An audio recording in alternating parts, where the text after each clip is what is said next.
여러분들 아마 담임 목사님이 설교하실 때 몇 번 언급을 하신 적이 있을 텐데요. 어거스틴이라는 분 혹시 들어보셨나요? 이 어거스틴이 City of God, City of Man이라는 이 책을 글을 남겼는데요.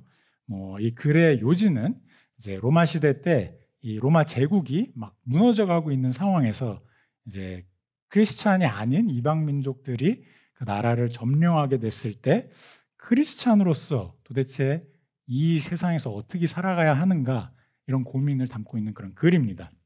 근데 이게 어거스틴의 그 예전의 그 시대에만 해당되는 것 같지는 않습니다. 이 세상 속에서 저희도 똑같은 고민을 하고 있기 때문이죠. 하나님 나라의 시민인 건 알지만 동시에 이 세상 속에서 우리가 살아가야 되기 때문에 세상 속에서 하나님의 구별된 백성으로 살아가다 보면서 생기는 이 마찰도 있고 고민도 있고 어려움들이 있게 마련인 것입니다. 오늘 이 설교의 키워드는 미리 말씀을 드리자면 공동체입니다. 공동체. 더 구체적으로는 하나님의 공동체에 대한 얘기를 나누게 될 텐데요. 여러분들 이제 사무엘하를 쭉 같이 잘 묵상하고 계시죠? 오늘 17장을 읽고 있으니까 최소한 이번 주에 17장까지 이렇게 좀 대충 다 읽으셨을 것 같은데 차곡차곡. 근데 아마 쭉 읽다 보시면 사무엘하를 보다 보시면 자연스럽게 보이게 되는 대조되는 두 왕국이 있습니다. 그게 이제 오늘 본문에 담겨 있는데요. 하나는 다윗의 왕국이고 이거는 뭐 저희가 사무엘하 7장에서 하나님께서 언약으로 이 나라를 내가 너를 위해서 세워주겠다 이렇게 말씀하시는 장면에서부터 계속해서 더 확실하게 드러나죠. 그리고 이와 대조되는 또 하나의 왕국은 오늘 본문에 확연하게 보이는 압살롬의 왕국입니다. 근데 이 압살롬의 왕국은 다윗의 왕국과 이렇게 대조시켜 놓은 게 그냥 뭐 어쩌다가 그냥 이렇게 한 게 아니라 아주 분명한 목적을 갖고 우리들에게 하나님께서 전하시기 원하는 어떤 뜻이 있어서 그렇게 보여주고 계시다고 저는 생각을 합니다. 그래서 이 압살롬의 왕국은 특별히 두 인물, 이제 압살롬과 아히도벨이라는 인물들을 중심으로 좀 형성이 되는데 이 두 인물을 중심으로 저희가 오늘 본문을 쭉 한번 같이 살펴보려고 합니다. 제가 여기 분위기를 잘 모르지만 아마도 중간중간에 되게 귀찮게 성경을 여기 찾아라 저기 찾아라 할 것 같아요. 그러니까 그 성경을 이렇게 곱게 접어 놓으신 분들 다시 이렇게 펴시고 오늘 본문을 좀 꺼내 놓으시면 좋을 것 같습니다. 일단 오늘의 이 두 왕국 얘기를 제가 했는데 두 왕국을 비교하다 보면 자연스럽게 이제 저희가 들 수밖에 없는 생각이 있어요. 하나님의 공동체라는 건 도대체 어떤 공동체인가? 우리가 하나님의 공동체에 속해 있는 자들이기 때문에 더더욱 그 질문을 할 수밖에 없죠. 그래서 답부터 미리 말씀을 드리자면 하나님의 공동체는 전략 공동체가 아니라 사랑 공동체다. 이게 오늘 말씀의 메인 포인트입니다. 그러면 오늘 본문으로 한번 들어가 볼까요? 저희가 세상을 이제 이 현대 시대를 살다 보면 여러 가지 공동체에 이렇게 속하게 됩니다. 그렇죠? 그래서 공동체들 중에 이제 좀 취사 선택을 하게 되는 것 같아요. 근데 취사 선택을 할 때 전략의 중요성을 굉장히 많이 강조합니다. 여러분도 한 번쯤은 읽어봤을 그런 글 또는 어떤 뭐 강의나 이런 것들 중에 이 공동체, 나한테 맞는 공동체를 어떻게 고를 것인가, How to choose the right community for me 이런 질문에 그런 글들 또는 내용들 많이 컨텐츠를 많이 접해 보셨을 텐데 뭐 회사를 고를 때나 뭐 아니면 이익 단체에 내가 가입을 할 때나 뭐 항상 고민을 하게 되는 부분이죠. 그리고 뭐 특정 어떤 이 공동체에 이제 우리가 어디 속할 건지 마음을 먹게 되면 목적을 갖고 먹게 되면 거기에 속하려고 굉장한 노력을 하게 되죠. 그 최근에 살짝 봤던 이 드라마 중에 그린 마더스 클럽 이런 드라마가 있더라고요. 혹시 보시는 분은 저밖에 없군요. 네. 그 보면 이제 아이들을 매개로 한 엄마들의 공동체, 이제 뭐 녹색 어머니회 같은 거죠. 말하자면. 근데 그거를 형성하기 위해서 그 그룹에 끼기 위해서 뭔가 엄청난 노력들을 하고 그 뒤에 뭐 밀고 당기고 하는 그런 여러 가지 좀 비하인드 스토리들이 이렇게 전개되는 것을 보게 됩니다. 근데 드라마에서만 드러난 건 아닌 것 같아요. 이 드라마에서도 사실 보면 그 엄마들이 굉장히 이 특징이 자기중심적으로 모든 걸 해석하고 바라보고 서로를 대합니다. 근데 우리도 사실 마찬가지인 것 같아요. 이 세상 속에서 그냥 아무 생각 없이 살다 보면 그런 공동체들을 뭔가 이 전략을 갖고 접근을 해서 내 중심적인 것들을 바탕으로 소속되려고 하곤 합니다. 근데 오늘 본문을 보시면 그런 인물들이 좀 덜어 보이죠. 오늘 본문 사실 좀 앞에 있는 내용인데요. 16장에 제일 앞부분 1절부터 4절을 한번 보시면요. 거기 이제 시바라는 이 인물이 등장합니다. 이 시바는 사실 무비보셋을 이제 주인으로 섬기고 있는 사람인데 가만 보니까 이 본문에는 드러나 있지 않지만 19장에 이제 드러나게 되는데요. 일단 이 본문에 나와 있는 걸 바탕으로 보면 무비보셋을 주인이 없는 사이에 다윗에게 디스를 하죠. 그렇죠? 뭔가 이 무비보셋이 자기 왕국을 다시 되찾을 수 있을 거 생각하고 예루살렘에 가 있다. 뭐 이런 얘기를 한 거예요. 근데 이제 19장에 보시면 이게 거짓말을 했다는 게 이제 들통이 납니다. 시바뿐만 아니라 이제 그 뒤에 본문 5절부터 14절, 16장의 5절부터 14절 보시면 시므이라는 사람이 등장하죠. 이 시므이는 한마디로 이 욕쟁이라고 생각하시면 될 것 같아요. 근데 그 욕을 언제 하는가를 보면 개인과 가족의 불이익에 대항하기 위해서 이제 대놓고 아주 상대를 헐뜯고 힘든 시간을 주는 것을 보게 됩니다.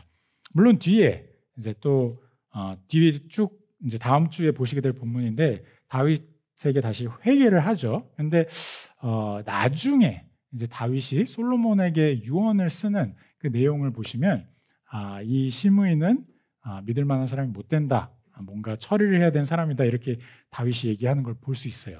한마디로 시므이 역시 본인 중심적으로 어떤 전략을 갖고 이 공동체에 속하려고 하는 그런 사람인 겁니다. 세상에서 흔히 보는 이 성공을 목적으로 한 전략적 접근. 이게 세상에서만 보이는 거면 참 좋겠는데 안타깝게도 하나님의 공동체 가운데에도 참 많이 들어와 있는 것 같습니다. 하나님의 공동체 이제 대표적으로 교회를 얘기하자면 교회 안에도 세상의 논리를 갖고 여기에 소속되려고 하는 사람들이 참 많고요. 그리고 가족의 단위로 들어갈 때도 가족이라서 가족은 그렇지 않겠지라고 생각을 하지만 참 놀랍게도 혈연으로 맺어진 이 가족 간에도 뭔가 자기의 목적을 추구하고자 하는 그런 모습들이 안타까운 모습들이 종종 보입니다. 성도 간의 교제는 말할 것도 없고요. 여러분들 많이 겪어보셔서 아실 겁니다.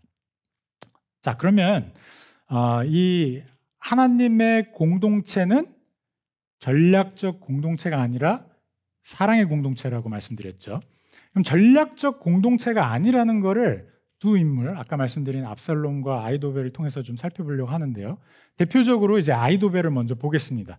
아히도벨이 누군가요? 잘 아실 텐데 한때 다윗의 모사였다. 이렇게 15장 12절에 보시면 적혀져 있습니다. 이 모사라는 말은 영어로는 이제 카운슬러. 그러니까 왕이 어쨌든 다윗도 꽤 지혜로운 왕이라고 우리는 알고 있는데 이 왕이 뭔가 지혜가 필요할 때, 지략이 필요할 때 의지하는 사람이라는 뜻입니다. 근데 이 아히도벨을 보면 그 삶에 이 전략적 관계 맺기가 너무 아주 적나라하게 다 드러나는데요. 보시면 이제 다윗을 배반하고 압살롬의 모사가 되는 장면을 오늘 본문에 보게 됩니다. 근데 왜 배신을 하는가? 그걸 좀 보시면 일단 이 아히도벨은 지략이 굉장히 뛰어난 사람이고요. 상황 파악이 굉장히 빠른 사람입니다. 그러니까 성공을 위해서라면 착착착착 뭔가를 자기가 물밑에서 진행할 수 있는 어떤 지략과 또 그것을 수행할 수 있는 수행 능력을 다 갖추고 있는 사람이죠. 그래서 이스라엘 사람들의 마음이 딱 보니까 다윗 왕에게서 압살롬에게 좀 기울어지는 거를 이렇게 먼저 파악을 하고 진작에 전략적으로 다윗을 배반하죠. 그게 15장의 13절, 6절에 드러납니다. 근데 이 아히도벨이 얼마나 탁월한 전략가였는지 좀 본문에서 좀 드러나는데요. 다윗의 반응을 보시면 잘 알 수가 있어요. 아히도벨이 이제는 적이 된 아들 압살롬에게 이렇게 붙었다는 이 얘기를, 그러니까 적이 된 아들 편에, 그러니까 다윗을 떠나서 붙었다는 얘기를 들은 다윗이 첫마디로 뭘 얘기했는지 아십니까? 이 15장 31절을 보시면 여호와여 원하옵건대 아히도벨의 모략을 어리석게 하옵소서, 이렇게 얘기를 합니다.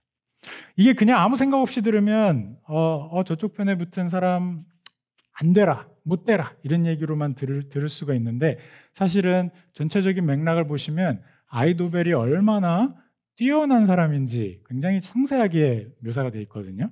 그래서 지금 이 장면은 압살롬 왕 밑에 들어가게 된 이 아히도벨 때문에 두려움에 하고 있는 얘기입니다. 무슨 얘기냐면 이 압살롬 왕에 들어가자마자 이 아히도벨이 뭘 하는지 보시면 그걸 알 수 있는데요. 아히도벨이 평소에 늘 하듯이 모든 관계를 전략적으로 접근하고 풀어내기 시작합니다. 압살롬과 이 일화가 그거를 잘 보여주는데요. 아버지를 쫓아내고 예루살렘 궁에 이 압살롬 왕이 들어오지 않았습니까? 근데 압살롬에게 한 가지 고민이 있습니다. 왕궁에 들어섰는데 이제 권력을 잡는 그런 이 단계에 왔는데 그의 고민은 자기가 왕임에도 불구하고 이 다윗 왕, 자기 아버지의 어마어마한 이 그림자를 도무지 지울 수가 없는 겁니다. 이거를 그 오이디푸스 콤플렉스라고 그러나요? 이 뭔가 자기 아빠에 대해서 아들이 라이벌 의식을 느끼는 이런 그런 현상들, 이런 모습들이 이제 보이게 됩니다. 이거를 이제 아히도벨이 놓칠 리가 없죠.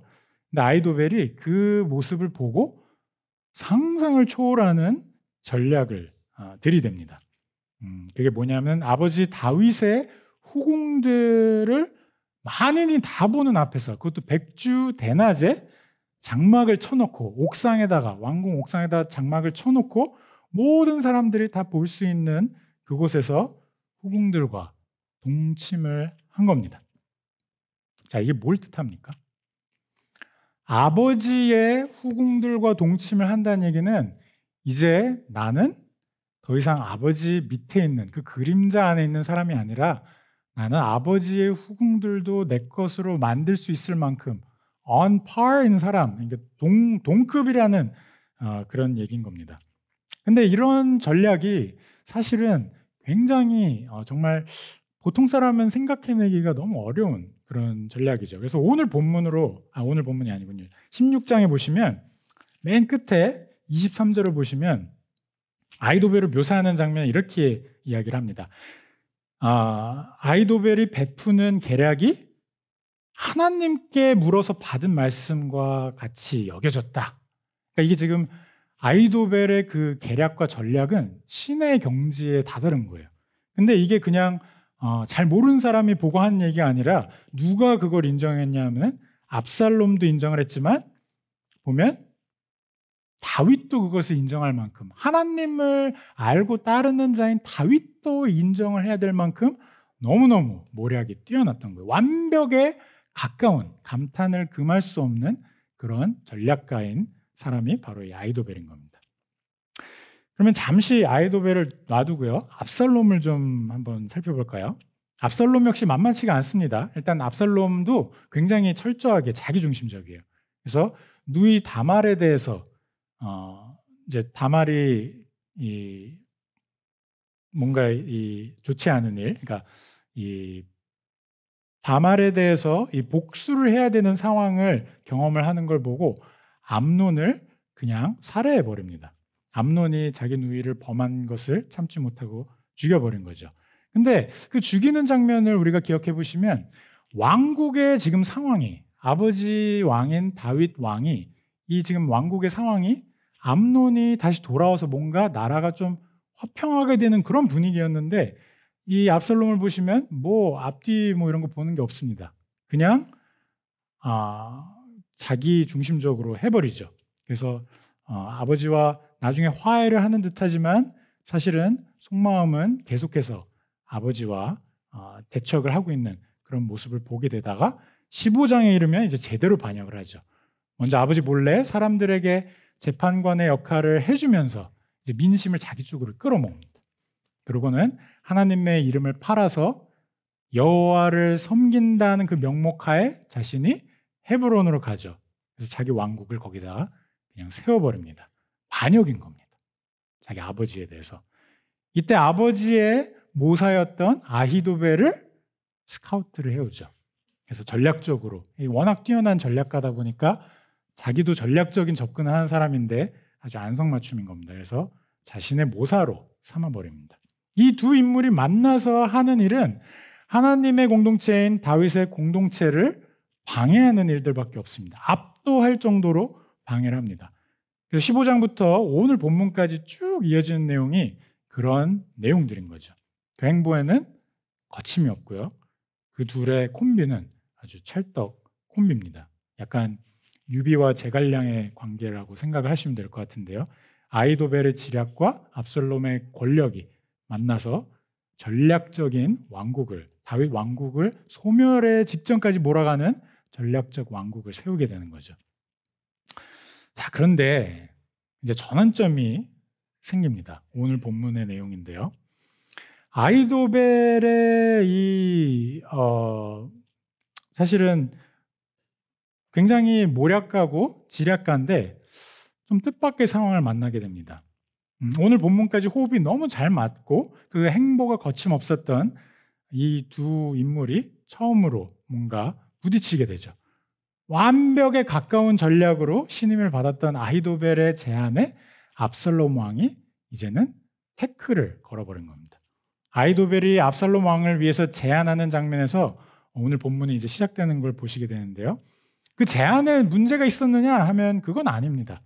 아히도벨이 내놓은 제안을 한번 볼까요? 얼마나 흠이 없었는지. 1절부터 3절을 한번 같이 보실게요. 1절부터 3절의 내용을 쭉 이렇게 훑어보시면 그 요는 예루살렘을 장악했다고 마음을 우리 놓지 말고 기왕 이렇게 된 거 고삐를 더 땡겨서 완벽하게 우리의 왕국을 세우자. 다윗의 왕국을 완전 소멸시키자. 그래서 신속하게 도망간 이 다윗의 무리를 처리하자고 제안을 합니다.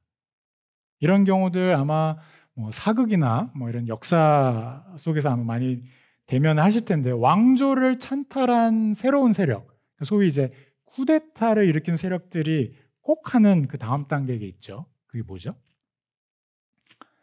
자신의 권력에 당위성을 세우고자 그 현존하는 왕과 그 가족과 세력들을 다 숙청을 해버립니다. 씨를 말리는 거죠. 그래서 그런 제안을 하게 되는데 한번 그 자세한 내용을 보시면 대충 이런 것들을 제안합니다. 일단 사람 12,000명을 풀어서 지금 당장 오늘 밤에 이렇게 얘기하죠. 오늘 밤에 다윗의 위치를 파악해서 치자. 그 다음에 근데 왜 지금 당장 해야 되느냐?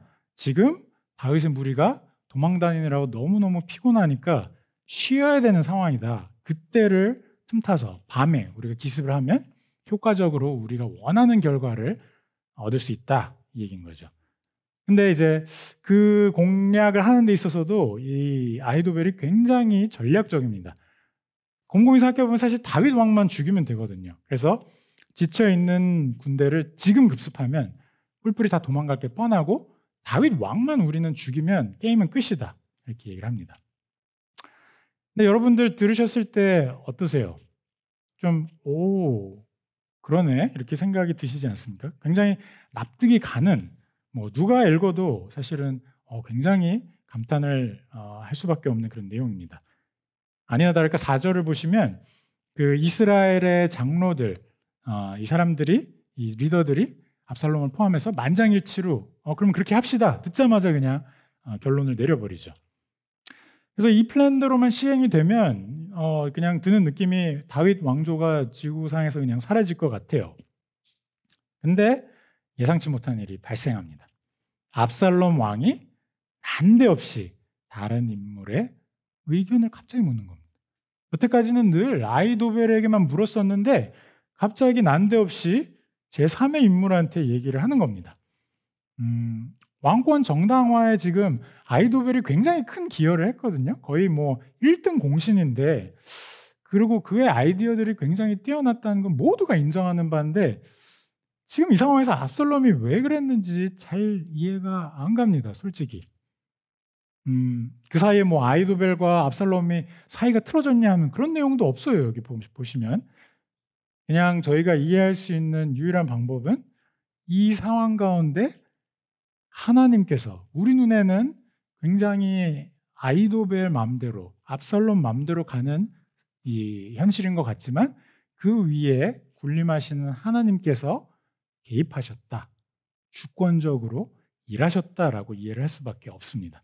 이때 압살롬이 자문을 구한 인물이 있는데요. 그 사람이 바로 후세입니다. 후세. 이 후세라는 인물이 사실 굉장히 의외의 인물인 것 같아요. 사실 후세 역시도 뭐 전략적으로 이 압살롬 왕국에 지금 들어와 있는 스파이거든요. 그러니까 다윗 왕이 이 압살롬의 왕국에 심어놓은 약간 그런 첩보원인 겁니다. 근데 다윗이 아히도벨의 계략에 회방을 놓으려고 이렇게 보내놓은 첩자한테 공교롭게 이 지금 압살롬이 자문을 구하려고 하는 거예요. 그것도 본인이 철석같이 믿고 있는 아히도벨의 제안에 대해서. 참 이상하죠. 상황이 이렇게 진행되는 걸 보면서 야, 이 하나님이 일하시는 방법은 진짜 우리 예상을 뛰어넘는구나, 이렇게 생각을 할 수밖에 없습니다. 이 후세라는 인물에 대해서 오늘 본문을 쭉 읽어가다 보시면 다윗의 친구라는 설명이 나옵니다. 압살롬의 입장에서 생각을 해보면 후세는 그렇게 막 가까이 하고 싶지 않은 인물일 거예요. 다윗의 친구라는 걸 알고 있으니까. 그래서 오늘 이 장면에서 아히도벨의 계략을 이거 어떤 계략인 것 같냐 물어봄으로 진짜 이 후세가 속마음은 어떤지 한번 테스트를 해보려고 했을 수도 있을 것 같아요. 정말 다윗이 자기를 따르고 있는지, 정말 다윗과 등을 이 후세가 정말 다윗을 배신하고 자기에게 온 게 맞는지 그런 걸 확인하는 작업이죠. 근데 그런 심리까지도 하나님께서 이용하시는 게 오늘 본문입니다. 압살롬으로 하여금 후세의 말에 귀를 기울이게 하신 그 일하심은 우리로 하여금 경탄을 금하지 못하게 하는 것을 봅니다. 자, 그런데 이 후세가 뭐 그냥 막 시덥지 않은 얘기를 했으면 뭐 그냥 무시하고 압살롬이 그냥 넘어갔을 텐데, 압살롬이 곰곰이 들어보니까 이게 논리적으로 꽤 타당한 얘기거든요. 이 타당할 뿐만 아니라 마음에 꽉 들어와서 이렇게 딱 마음에 너무 잘 들어맞는 거예요. 오히려 아히도벨이 제안한 것보다 이 압살롬 왕의 마음을 더 흐뭇하게 하는 제안을 합니다. 자, 한번 9절과 10절을 보실게요. 일단은 태도가 마음에 듭니다. 뭐라고 얘기를 시작하죠? 의견을 물어보니까 이번에는, 지금까지는 아히도벨이 되게 좋은 전략들을 내세웠는데 이번에는 아히도벨이 조금 삐끗한 것 같다, 계략이 좋지 않은 것 같다. 그러니까 뭔가 리스펙을 하면서도 디스를 하죠. 아주 교묘하게. 그러면서 자신의 아버지 다윗의 명성도 같이 이용하는 걸 보게 되는데요. 다윗 왕과 그의 용사들이 얼마나 용맹스러운 자들이냐, 이 얘기를 다시 한번 언급하면서 아히도벨이 내놓은 이 안이 진짜 되겠냐, 다윗과 이 용사들을 정말 칠 수 있겠냐, 이 사람들이 이렇게 용맹스러운 군사인 거를 너희들이 다 알지 않냐, 온 나라가 다 알지 않냐, 이런 식으로 계속해서 두려움을 부추깁니다. 다윗 왕이 누굽니까? 여러분들 알다시피 전쟁을 거듭하면서 이스라엘의 적들을 격퇴한 그런 승리의 화신 아닙니까? 늘 승리를 가져오는 왕 아니었습니까? 게다가 그와 함께 있는 자들이 용맹스러운 거는 우리가 이미 알고 있고요. 다윗과 그 무리가 잠든 사이에 그들을 기습해서 그들을 죽이자, 다윗만 죽이자, 이 안이 통할 리가 없다. 이게 오늘 후세의 얘기인 겁니다. 그렇게 어필을 하죠, 압살롬 왕에게. 그리고 지금 이 용맹스러운 자가, 그리고 이 전쟁에 능한 다윗이 그냥 넋 놓고 자고 있을 리 없다. 어딘가 굴에 들어가서 짱 박혀서 우리가 갈 때 분명히 우리를 치려고 그렇게 준비하고 있을 거다. 거기서 한번 져봐라. 한 번 지면 소문이 다 퍼지고 우린 끝이다. 사람들이 압살롬의 군대가 지고 있다 이렇게 얘기하면 민심이 막 우리한테 이제 왔는데 결국 다시 떠나갈 거 아니냐 이런 얘기를 막 합니다. 그리고 이 후세의 접근을 우리가 잘 보시면 한 가지 굉장히 결정적인 게 있는데요. 후세의 접근은 이 아히도벨과는 달리 앞에 우리가 본 시므이나 이런 인물들과는 달리 자기중심적이지가 않습니다. 그게 왕의 마음에 너무 쏙 들어온 거예요. 아히도벨은 어떻게 얘기하는지 한번 보실래요? 1절부터 3절 보시면 주어가 계속 뭐죠? 주어가 내가 하겠다. 계속해서 내가 하겠다. 내가 사람을 동원하겠다. 내가 택할 수 있게 해라. 내가 일어나서 치겠다. 계속해서 내가라는 말을 씁니다. 그러니까 기가 막힌 작전인 거는 알겠는데 압살롬도 알겠는데 이거 본인이 하겠다고 본인이 다 모든 영광을 갖고 가겠다고 하니까 그게 마음에 들겠어요? 마음에 안 들죠. 후세는 이런 압살롬의 마음을 잘 읽었던 겁니다. 하나님께서 지혜를 주셨겠죠. 그래서 후세가 내놓은 안은 압살롬 왕이여 당신이 영광을 받으소서 이겁니다. 왕께서 직접 선두에 나셔서 적들을 격퇴하시는데 그냥 지금 당장 가면 좀 너무 이 다윗의 군대에 비견할 수 없을 수도 있으니까 일단은 이스라엘 전역에서 군대를 모으십시오. 다 모은 다음에 당신이 가서 막 격퇴를 해서 모든 백성들의 신임도 얻고 승리자로 그 영광을 다 취하십시오. 이런 제안을 한 겁니다. 11절을 보시면 이렇게 얘기하죠. 나는 이런 계략을 세웠나이다. 온 이스라엘을 단부터 부엘세바까지 바닷가에 많은 모래같이 당신께로 모으고 친히 전장에 나가시옵소서. 이렇게 얘기하죠. 그리고 12절에 이어서 보시면 내가만 얘기했던 아히도벨에 비해서 우리가 왕이 나서시면 내가 같이 도와서 일을 하겠나이다. 이런 표현을 씁니다. 그래서 일단 그게 마음에 들었고요. 그다음에 또 한 가지 마음에 든 거는 화끈합니다. 뭐가 화끈하냐? 12절을 보시면 아히도벨이 내세운 전략은 다윗 왕만 죽입시다. 그러면 이제 군사는 그냥 내버려 두자는 거잖아요. 그렇죠? 그러니까 이게 모르겠어. 배구를 해보신 분들 있는지 모르겠는데 여러 가지 공략이 있지만 웬만한 사람들은 다 스파이크를 때리고 싶어 합니다. 그냥 이렇게 툭 쳐서 넘기는 거 안 좋아요. 왜냐? 그거를 쳤을 때 뭔가 상대방의 와를 무너지는 것 같은 통쾌함이 있거든요. 여기도 이 마찬가지의 마음을 갖고 있는 겁니다. 압살롬도 뭔가 그냥 전체를 다 멸해서 그냥 누가 봐도 야 정말 완벽하게 이겼구나 이런 거를 사람들이 보길 원한 거죠. 이러다 보니까 이제 마음이 완전히 후세에게 기울은 겁니다. 근데 재밌는 거는 압살롬이 왕이 이렇게 기우니까 그를 포함한 모든 이스라엘 사람들이 후세의 계략이 더 좋다, 더 좋은 계략이다 이렇게 얘기를 합니다. 자, 여기서 저희가 한번 잠깐 멈춰서요. 지금 막 디테일을 계속 우리가 살펴봤는데 조금 뒤로 이렇게 물러서서 한번 좀 생각을 해볼게요. 후세의 안이 진짜로 아히도벨의 안보다 훌륭한 안인가요? 관심 없으세요? 일단 제가 질문을 할 때 답이 떠오르지 않으시면 말씀으로 푸시는 게 가장 확실한 답입니다. 그래서 본문을 보시면 일단 아니라고 얘기를 하고 있어요. 14절 보세요. 이는 여호와께서 압살롬에게 화를 내리려 하사 아히도벨의 좋은 계략을 물리치라고 명령하셨음이더라. 지금 결론을 지금 상황에 대한 결론을 내리면서 이렇게 얘기를 하고 있죠. 아히도벨의 좋은 계략이래요.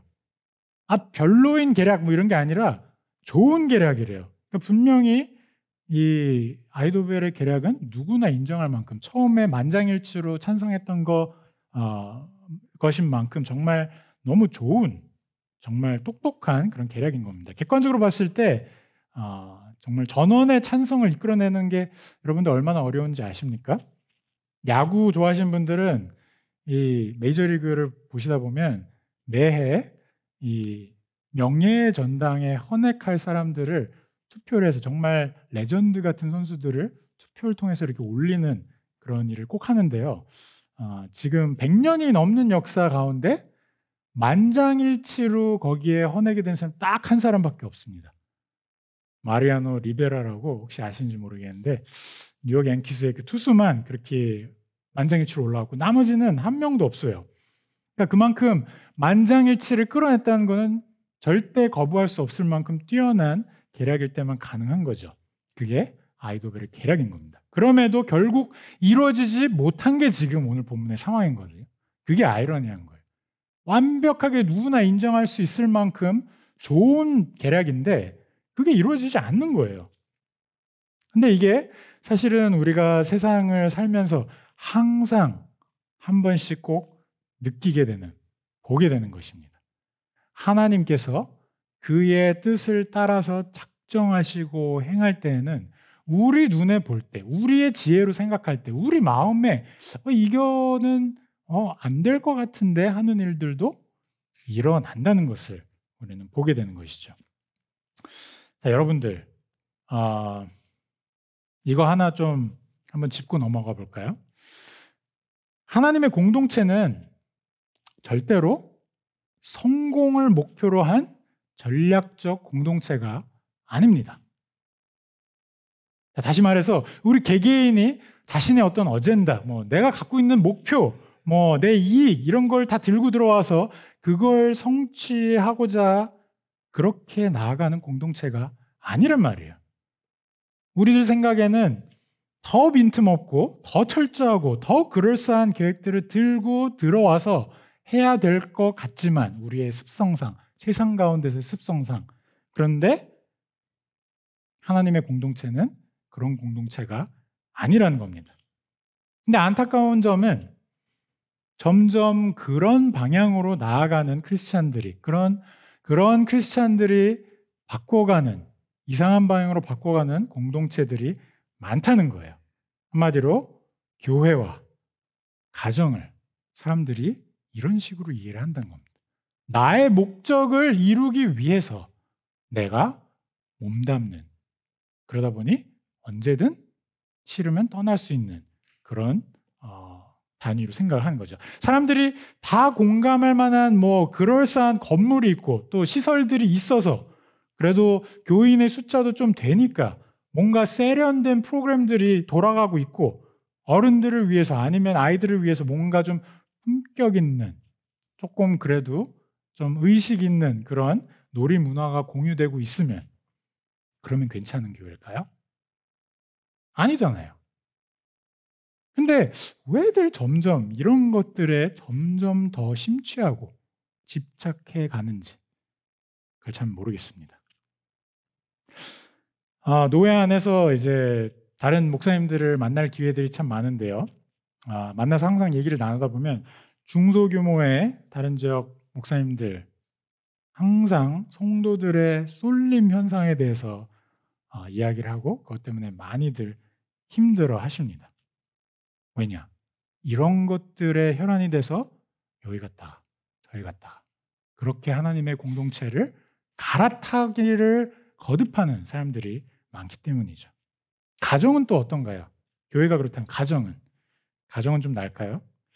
뭔가 전략적으로 가정에 그럴싸한 것들이 갖춰져 있으면 그러면 괜찮은 가정인가요? 예를 들면 악착같이 내가 막 모아서 예쁘고 살기 좋은 집을, 넓은 집을 갖추고 진심으로 뭔가 적극적으로 내가 트렌디한 그런 취미 활동, 여가 활동을 즐기고 뭔가 인스타와 페이스북에 뭔가 올릴 만한 그런 내가 내세울 만한 삶을 살고 있으면, 아니면 악착같이 번 돈으로 우리 아이들을 좋은 학교에 넣기 위해서 모든 그냥 혈안이 돼서 그거에 올인을 하고 훌륭한 애프터스쿨 프로그램을 넣어주면 이러면 괜찮은 가정인가요? 참 이상한 게요.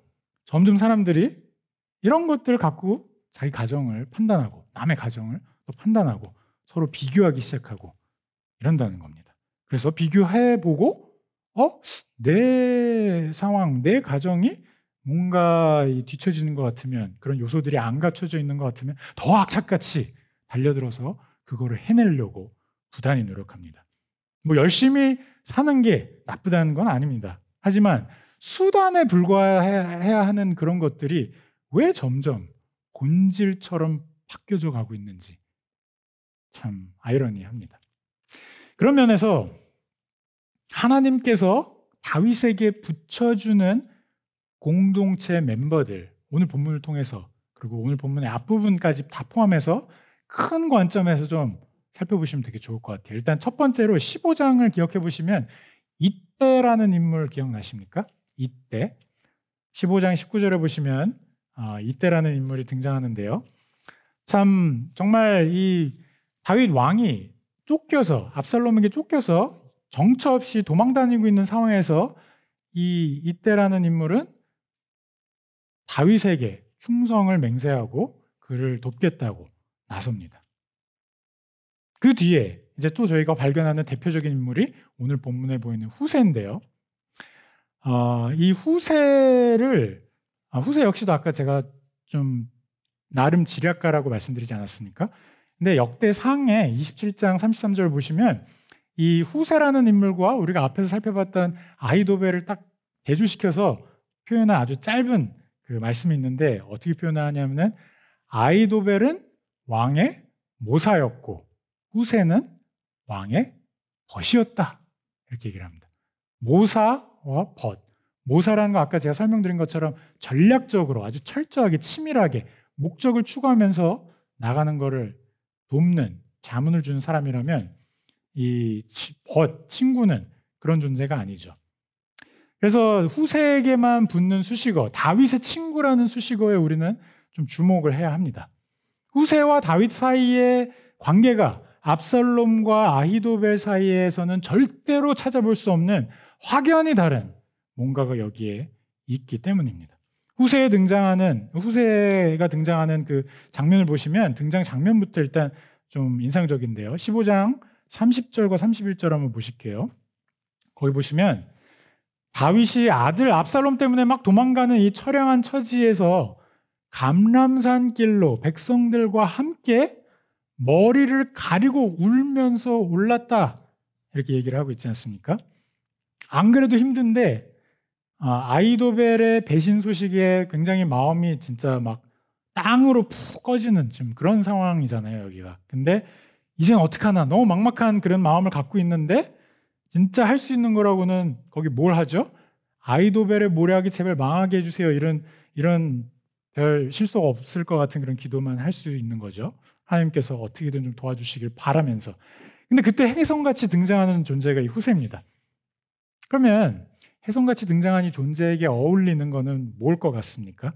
뭔가 기가 막힌 그런 전략을 들고 나와서 이 아히도벨을 압도하는 그런 식으로 다윗을 돕는다거나, 아니면 강력한 군대를 끌고 와서 힘을 실어준다거나, 뭐 이런 좀 드라마틱한 장면이 나와야 될 것 같잖아요. 그렇죠?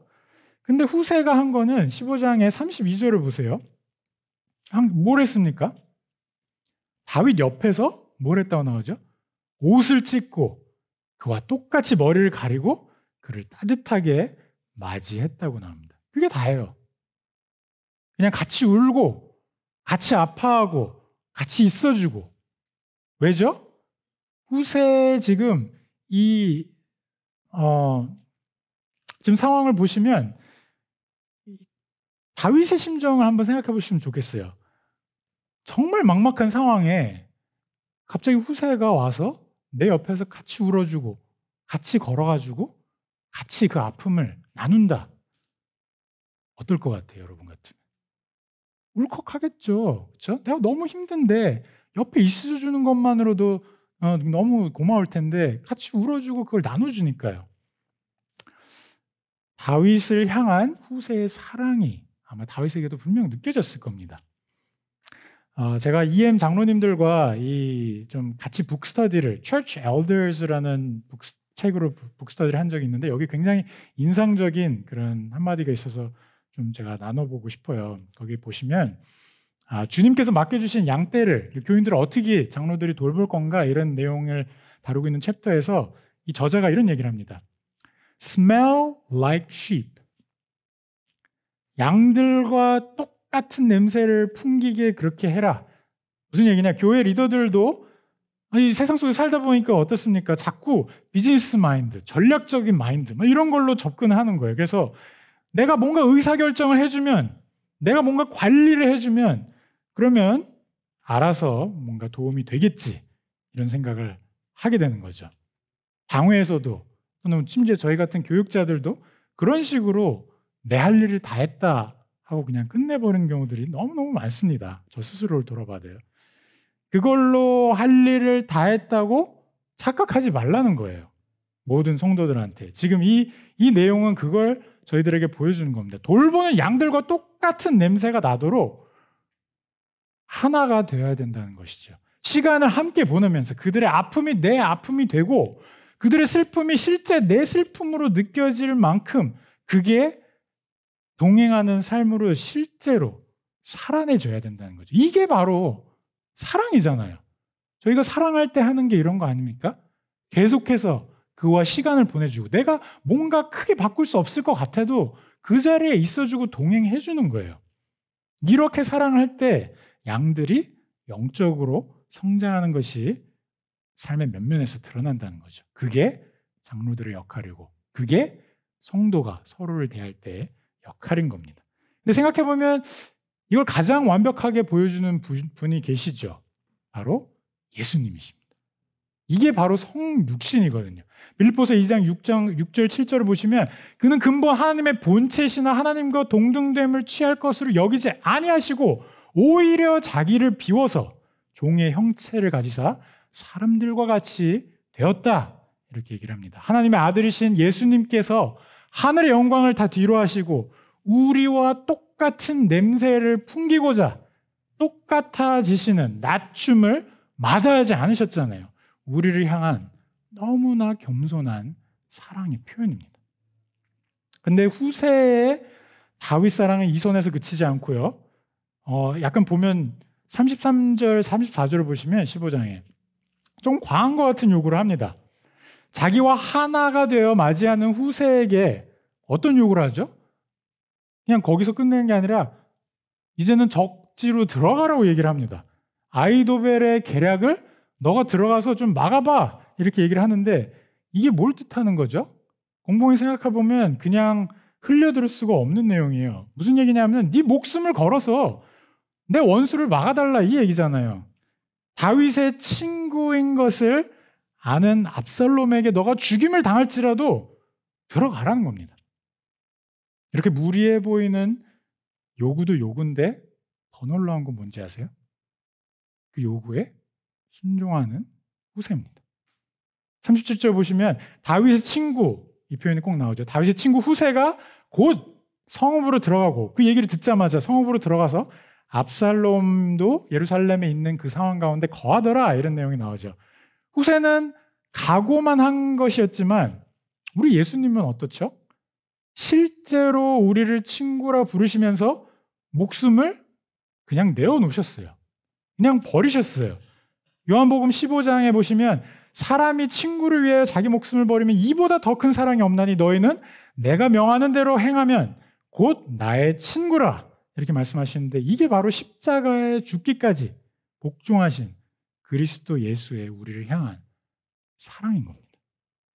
이러한 예수님으로 인해서 후세도 다윗을 목숨을 아끼지 않을 정도로 똑같이 사랑할 수 있었던 것이겠죠. 다윗의 친구라는 이 수식어가 그냥 괜히 붙는 게 아니라 바로 이런 맥락에서 그리스도의 은혜를 받은 자로서 그 사랑을 베푸는 자에게만 붙는 것입니다. 그리스도의 십자가의 은혜를 받은 우리들에게도 똑같이 적용이 되는 내용입니다. 그래서 그리스도의 친구라 불림받는 우리들 역시도 누군가에게는 후세처럼 후세가 다윗에게 했던 것처럼 그런 친구가 되어줘야 되지 않겠습니까? 요한일서 3장을 보시면 16절에 이런 말씀이 있어요. 그가 우리를 위하여 예수님께서 우리를 위해서 목숨을 버리셨으니 우리가 이로써 사랑을 알고 우리도 형제들을 위하여 목숨을 버리는 것이 마땅하니라. 이게 교회 생활이 돼야 되지 않겠어요? 이게 성도들의 교제가 돼야 되지 않겠어요? 하나님의 공동체 가운데 반드시 있어야 되는 모습이 바로 이런 모습인 것입니다. 온 우주적인 교회, 거기서 한 단계 더 들어가서 우리 기쁨의 교회, 한 단계 더 들어가서 각 양육부서 안에서, 각 사랑방 안에서, 이제 곧 새롭게 형성될 미사모 안에서 이런 모습들이 계속 등장해야 되지 않겠어요? 우리 자녀교육부도 마찬가지입니다. 그리스도의 핏값으로 이루어진 사랑 공동체의 모습이 있어야만 하는 겁니다. 저는 그 기쁨의 교회에 대한 이미지를 밖에서 여러 가지 얘기를 하는 거를 종종 듣는데 세련됐다 이런 얘기 되게 많이 듣고요.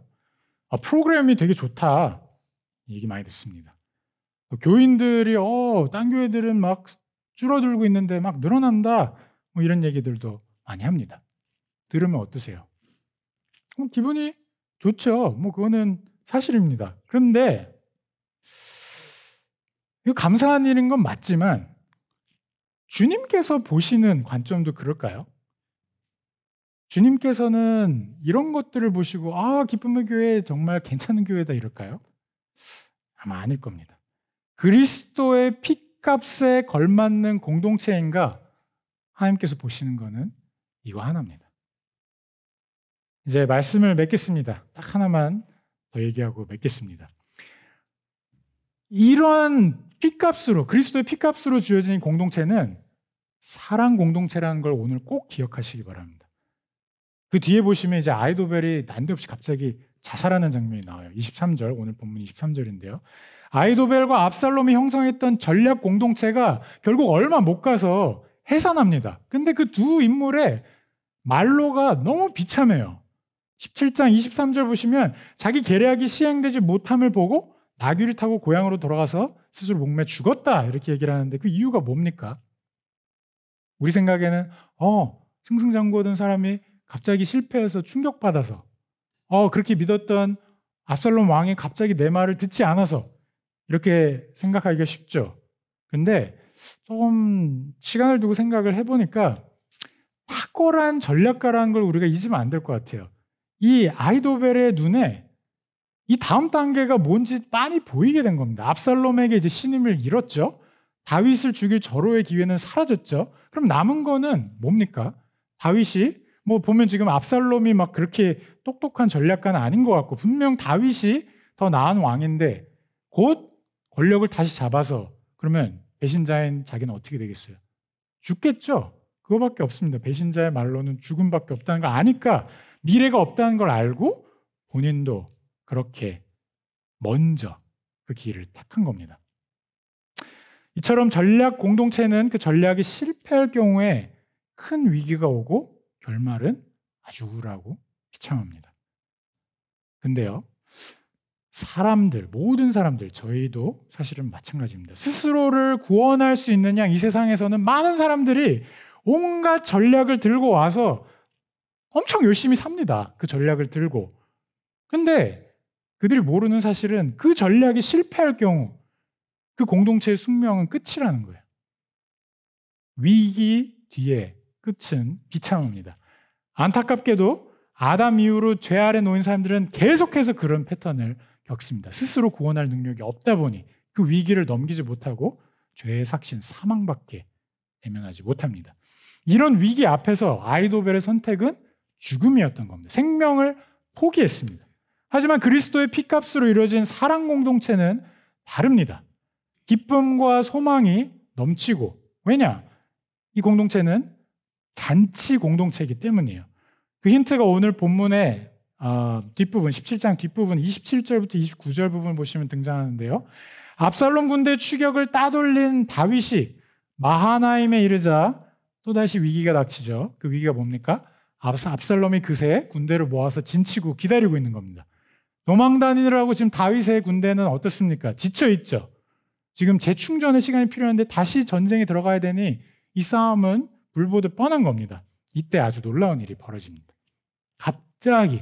갑자기 이 다윗의 무리들에게 다음과 같은 것들이 공급이 되죠. 28절, 29절에 보시면 침상, 대야, 질그릇, 밀, 보리, 밀가루, 볶은 콩, 팥, 볶은 녹두, 뭐 꿀, 버터, 양, 치즈. 이거 뭡니까? 떠오르는 이미지 없으세요? 이거 보시면 지금 파티입니다. 파티. 파티에 필요한 물자들이 막 다 모여들고 있어요. 잔치입니다. 잔치하면 저희들이 꼭 기억해야 될 구절이 하나 있는데 시편 23편에 보시면 주께서 내 원수의 목전에서 내게 상을 차려주신다. 원수가 내 코앞인데 진짜 위기의 상황에 내가 절절 매고 있는데 그 상황 가운데서 주님이 나와 함께 하신다면 나에게는 기쁨의 잔이 넘친다는, 파티가 이루어진다는 그런 고백을 하고 있는 겁니다. 예, 여기서 놀라운 거는 이 잔치에 계속해서 사람이 붙습니다. 다윗만 잔치를 하는 게 아니라요, 마하나임에 도착했을 때 그걸 들고 온 사람들을 보십시오. 이방인인 나하스가 오고요, 또 암미엘의 아들 미갈, 또 길르앗 사람 바르실레, 무슨 굉장한 관계가 있었던 사람들이 아닌데 다 다윗에게 붙기 시작합니다. 이 잔치에 참여를 하게 됩니다. 그래서 잠언 11장을 끝으로 이 말씀을 이제 맺으려 하는데, 잠언 11장에 보면 이런 말씀이 나옵니다. 의인의 열매는 생명나무라 지혜로운 자는 사람을 얻느니라. 지혜로운 자는 의인인데 그 의인은 사람을 얻는데요. 의인은 하나님의 백성을 일컫는 말인데 그 하나님의 백성은 captures soul. 이 영어 번역은 captures souls예요. 그러니까 생명을 얻어내는, 구원에 이르게 하는 그 일들이 계속 벌어진다는 거예요. 그 잔치 가운데. 크리스찬의 공동체는, 하나님의 공동체는 이런 공동체입니다. 천국의 이미지를 너무 빼다 닮아서 생명나무가 있어서 모든 게 풍성해서 그 자체가 잔치였던 창세기 맨 앞에서 벌어졌던 에덴에서의 그 모습과도 같고요. 성경의 맨 끝에 등장하는 계시록 22장에 하나님의 임재가 있고 하나님의 보좌 가운데 생명수가 흘러내리고 거기에 생명나무가 존재하는, 정말 하나님을 중심으로 한 기쁨의 공동체가 형성되어 있는 그 모습이 여기 있는 겁니다. 우리 기쁨의 교회가 이러한 생명 공동체, 기쁨의 공동체, 사람들을 구원에 이르게 하는 공동체, 이러한 공동체가 되어야 되지 않겠습니까? 오늘을 포함해서 이번 한 주를 살아가실 때 이 공동체에 속한 사람이란 의식으로 우리 모든 성도들이 나아갔으면 좋겠습니다.